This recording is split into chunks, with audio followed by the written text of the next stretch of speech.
All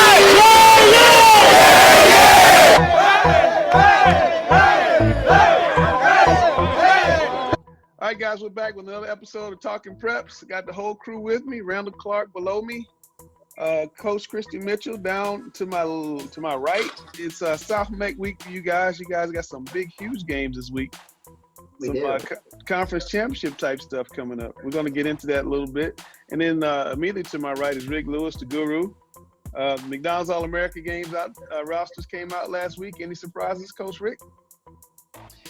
I would have to say the omission of Cam Thomas at Oak Hill was really surprising. He was the leading scorer for the EYBL and also Oak Hill's leading scorer of all time. And he was a top 20 prospect nationally. Yeah. So that was very surprising.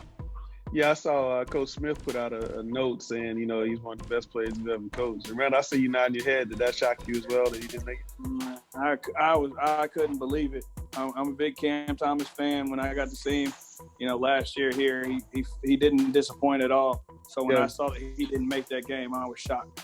The one thing I want to elaborate on is Coach Steve Smith is one not to complain. Mm-hmm. He is one of the most humble and professional gentlemen in the business, and for him to come out and publicly, just question that decision really speaks volume. Yeah, that was tough. Well, closer to home in Charlotte, we have a young lady at Charlotte Christian, Brea Busby, who was diagnosed with a very rare form of cancer, only affects about 1% of the population. And Coach Mitchell kind of hit me to this. The beautiful thing about it is the support she's getting from the community. I mean, everybody's kind of coming to I don't want to say rescue, but come to their family's aid, bringing food, cards. All the coaches in their conference, her dad is the coach at Charlotte Christian, came over and spent time with them in practice. I just thought that was pretty special. Coach Mitchell, can you just talk about the outpouring of community support? I know you've helped start a fundraiser to raise money for the family. It really surprised me. I saw on Twitter a couple weeks ago that praying for Brea, we didn't really know what was going on, and I had a couple people reach out to me and ask me, did I hear that she was diagnosed with leukemia? And I reached out to Tony, her dad, and just asked, what can we do to help? And, it started off with the basketball community really rallying around her, and basketball coaches, basketball players. And it's really gotten bigger than that. And now it's, more Charlotte and it's North Carolina. Most recently, we got a donation from California that was sent in, and a nice message from a parent that said, my son was diagnosed a couple years ago, and just this touched my heart. So when I heard about it, it touched me. And, Brea is a great player. She comes from a great family. And so my nonprofit organization, MW United, has started a campaign for her, and 100% of the donations that are received will go directly to her family. And if you want to give and help out, it's at mwunited.org. And it's right there on the homepage. You can read her story. You can read a little bit about her and make a donation. We're probably going to run the donations for a couple more weeks and then cut it off so we can get a check to the family. I'm sure they're taking some time off of work and, going to have a lot of medical expenses coming. So just, right now it's praying for Brea and making sure that, she and her family have all the support that they need to make sure that she can get back on the court and be a healthy athlete once again. Yeah, every Monday and Thursday she's doing chemotherapy, and it's really aggressive here at first. And, the first couple of times have been good. I hope they all continue to be good. But she's facing definitely an uphill battle. But the prognosis is good. They're saying, within 6 months she can possibly be back. I know there's a game that's trying to be organized on March 21st that's going to support her. Randall, just your thoughts about Brea. Talk about a little bit as a basketball player, and just your thoughts about this. As a basketball player, Brea is a great player, and I know a lot of people in the area probably haven't seen her because she was at a small Christian school last year in Arborough and got to Charlotte Christian this year with her dad. But, the fact that she's a great player is really cool, but she's just a really good person. I often tease her when I would see her in the gym and, ask for an autograph and stuff like that. She's one to shy away. Like, she's good, but she's humble at the same time. So when I got the news, it was really hard for me. But, to really see how her classmates and fellow Charlotte Christian teammates have really rallied around her in the community, it's been awesome. Yeah, everybody I talk to about Coach Busby and Brea talks about what a good, solid Christian family that is, and that we're pulling for them, we're praying for them. So I know she has everybody's support. And I think it's a wonderful story. And thanks, Coach Mitchell, for turning me on to it. We tried to do her justice in the story earlier today, and Coach Mitchell helped me with the video we're going to show during the show.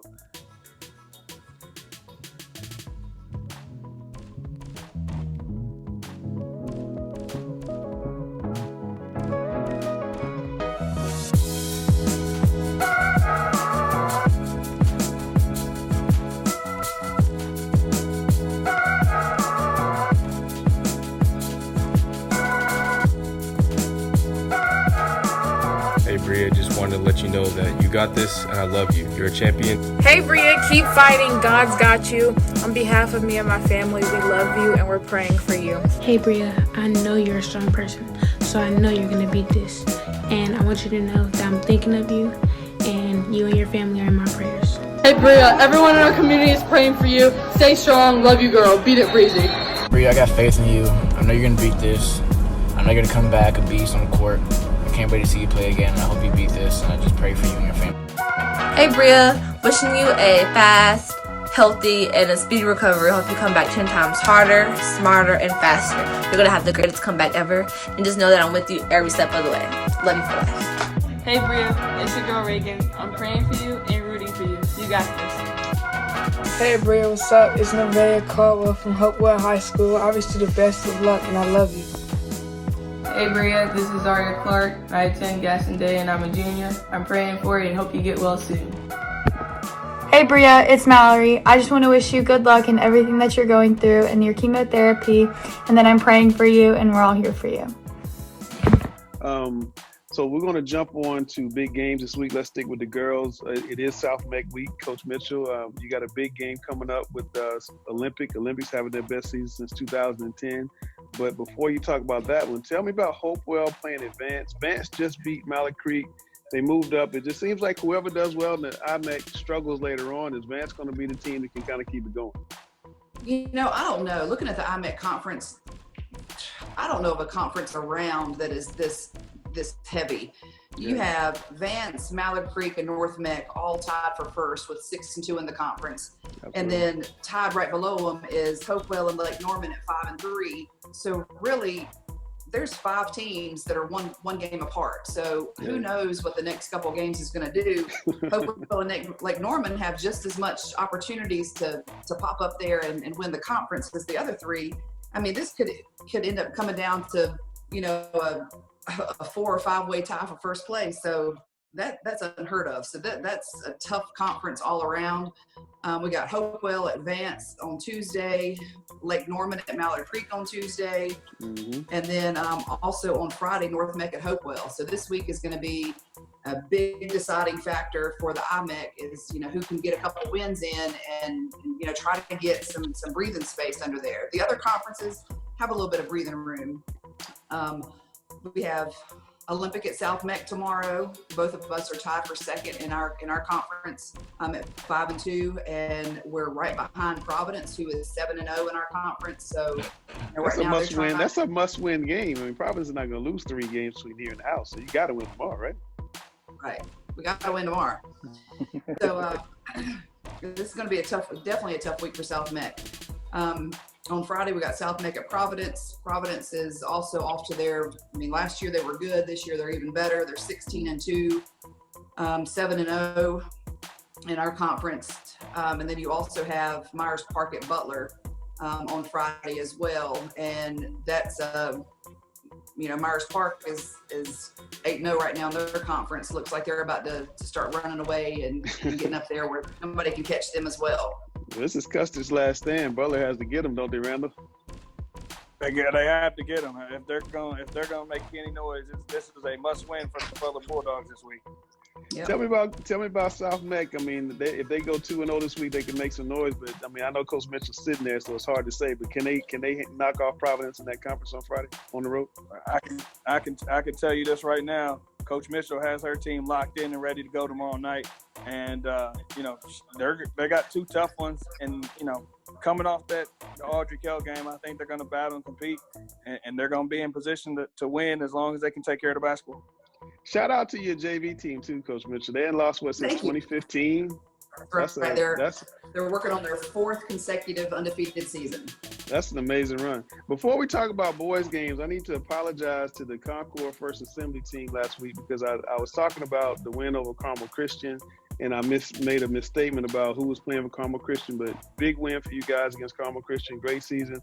As of this taping, you guys are 27-3. Trey Benham is one of our nominees for Player of the Week. You guys are right on track to win the state championship. That said, Coach Lewis, we got a really big boys game coming up, North Meck at West Charlotte on Tuesday night. Talk about that game and tell me about Cannon and Charlotte Latin Randall. We'll let Coach Rick go first. Well, North Meck is 17-1 for the season, 8-0 in the conference, and going up against West Meck, who's 10-7 for the season and 4-4 in conference play. North Meck has just been a juggernaut all season. I see North Meck taking this game against West Charlotte. They got a lot of horses at North Meck. It'll be a tough game for West Charlotte, but it's being played at home, so that would be one of the advantages they would have. This is one of those games, though, Coach. When you play West Charlotte at West Charlotte in that big rivalry game, you can. I know it's kind of cliche, but you can throw the records out because they're really going to want to beat North and knock them off. I mean, is that going to play any factor at all? Being at home with the crowd, with the want to beat your rival. Well, the game is always played on the court and on paper. North Meck is going to be a little bit superior as far as overall talent, but you never know with human emotions and, like you said, the home court crowd and the great rivalry game, anything can happen. Yeah, absolutely. All right, Randall, we got to talk about your favorite team. They got Cannon at home, and they got to win. Before we get to that, I was joking with you earlier or late last week that the Charlotte Christian, Bryce Cash over at Charlotte Christian must have heard us not mention him when we talked about the top freshman in the area. He had a great game Friday night. He's been on like a whole 20-point run the last 3 games or so. He's being aggressive. He's being a grown man inside there. He scored 23 Friday night and got a huge win for Charlotte Christian at Charlotte Latin. Fast forward to tomorrow night, it's really put Charlotte Latin in a tough spot. Like you said, it's a must-win game at home for them, a place that they normally don't lose. And I think they're going to be ready. For me personally, this was the game, conference-wise, that I had circled on my schedule to see how good this Cannon team really was. Traditionally, they haven't necessarily been great on the road. They got some great wins early. We talked about Coach Roth and the tough non-conference schedule that he put together. But tomorrow night was the game, and so I'm excited to see it. I think that coming off a loss, that Latin will be focused and ready to go, and I think we're going to see 2 great teams really get after each other. Coach Lewis, Cannon has a chance to win the conference championship. Don't great teams take advantage of this opportunity to lock up at least to share that title, even though it's on the road? Isn't this the chance for Cannon to take that next step and become a truly dominant team? I agree. I think this is a statement game for both teams. Charlotte Latin needs this game tremendously because they need to make a statement game as far as showing that they belong in this particular conference as far as making a run in the state championship. On the other hand, with Cannon, they're 20-6, 6-0. So if they win this game, they're going to cruise to the conference championship and have really good seeding for the playoffs. Yeah, it's a very also, big I want to deal. make sure we also give congratulations to Randy for making his commitment to Holy Cross. Yeah, Randy Johnson committed to Holy Cross.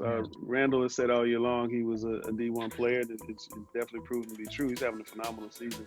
And Randall was saying we probably should have looked at him a little harder for our Big 5 mid-season players of the year. So that's a tough thing. You got 2,000 players in Big 5. It's a very, very tough thing. One other big game on Tuesday. Hickory's playing at Freedom, which could be a 3A deep playoff preview. Andy Papa's team is going to go up there and try to knock off Freedom, which is unbeaten in conference. So that should be a really good game.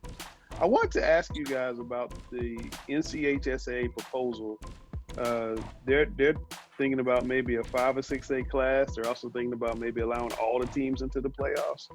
I'll start with you, Coach Mitchell, since you're in the schools. I mean, what do you think about the proposal? Good, bad? I don't know. What's your feeling? I think we definitely need to have more classifications. Maybe have a 5A, even a 6A.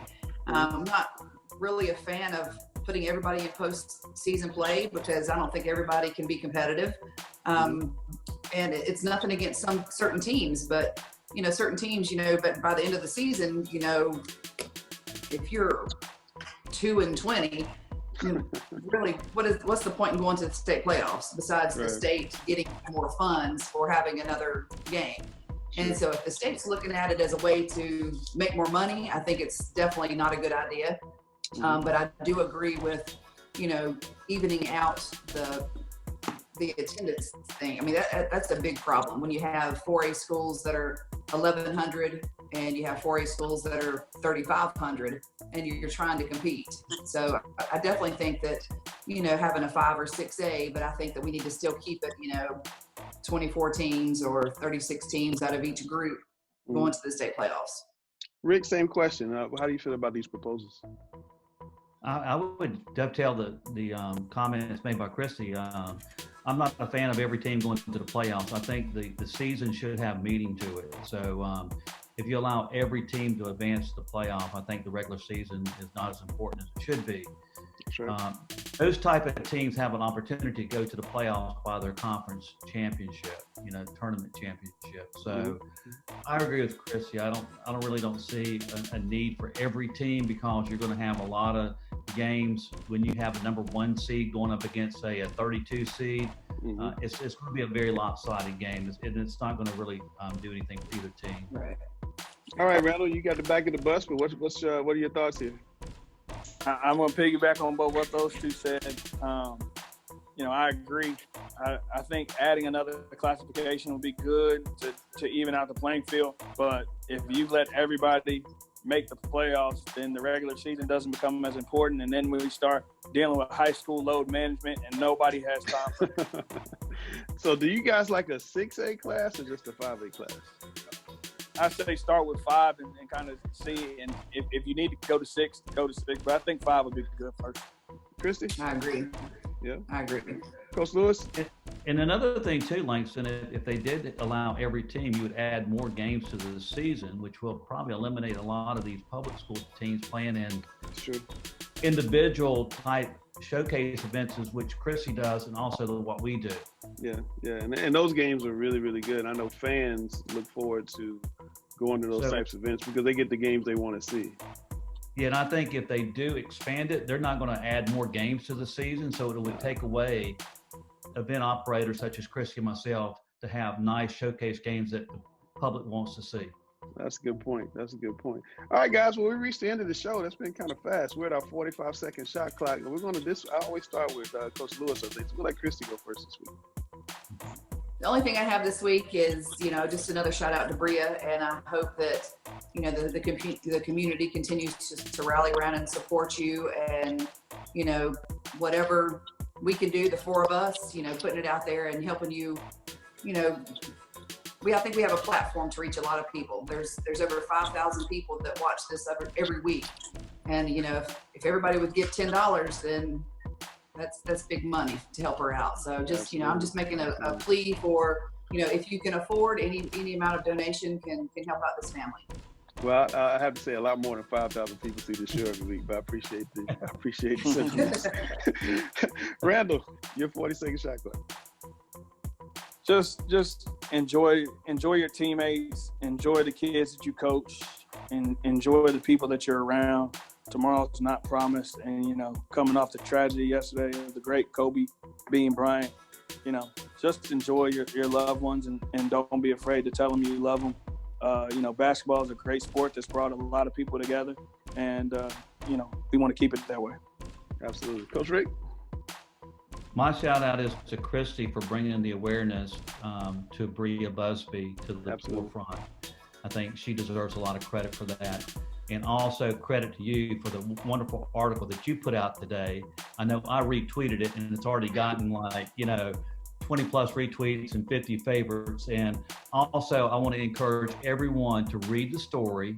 And if they have the funds to make a donation, please make a donation. Absolutely.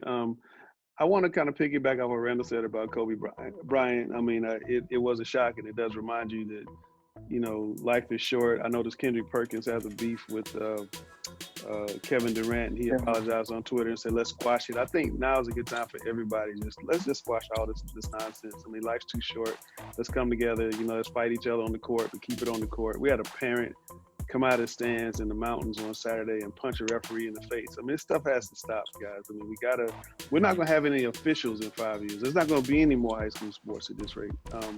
Parents can't come out of the stands and wrestle match and tackle somebody. I mean, it's got to stop. And maybe let's use this moment to kind of, sit back and whoa, let's get it right, do things right. But look, guys, I'm going to get off my soapbox. Thanks, guys, for being on the show. Shout out to Coach Mitchell again for bringing awareness and doing everything you do. She, serious real talk, she is as big an advocate of high school sports as I've come across in 30 years of doing this, real talk. So shout out to Christy on that. Guys, we'll get together next week, and we'll do it again. Thanks. All right. Have a good week.